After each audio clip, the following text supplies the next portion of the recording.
Well, here church bells have rung out across Britain as part of this weekend's events marking the 70th anniversary of VE Day. A parade and Thanksgiving service will be held in London's Whitehall tomorrow. Emily Shepherd was a teenager growing up in London's East End when the war broke out. She recalls all too well the horrors of the Blitz and the celebrations when victory in Europe was finally declared. She's been speaking to our Home Affairs correspondent, Andy Davis. St Paul's Cathedral in London.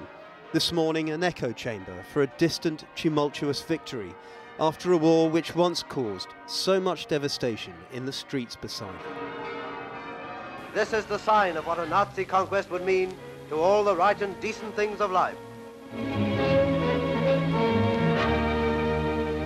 The indiscriminate attack by Hitler's airmen upon the centre of the empire's business. It happened night after night, week after week, as Emily Shepherd, just 13 at the time and living in Bethnal Green, vividly recalls. What did they sound like? Well, it was sort of, I don't know, I can't explain, so zoom, zoom, zoom, zoom. You know, it was, you could hear, and suddenly the engine would cut out and it would all go quiet, and then you knew that that bomb was coming down.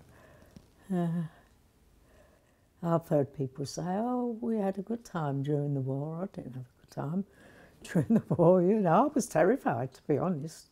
You didn't know if your bomb was going to drop on you that night and, you know, whether you're going to see next day. So, yeah, it was awful, it really was. Do you remember being in this street? We meet Emily, now 87, in the East End, Cypress Street. Everywhere around the East End was bombed. There was hardly any street that didn't get bombed.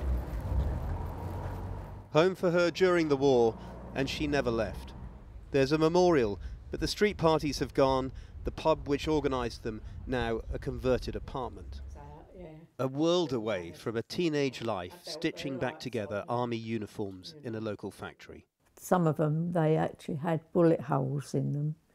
And if you've got one with a bullet hole in the breast pocket, you knew someone had been shot through the heart, you know, so.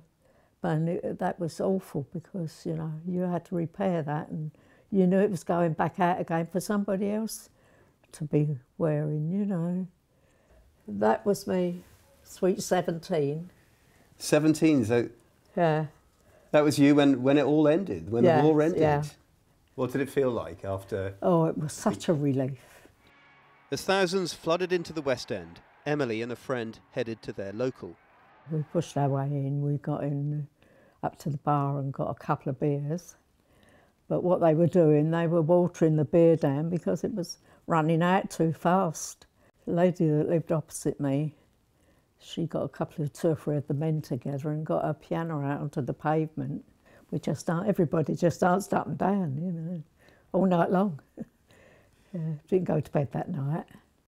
Momentous times indeed, seen through the eyes of a wartime generation, and so resonant even 70 years on.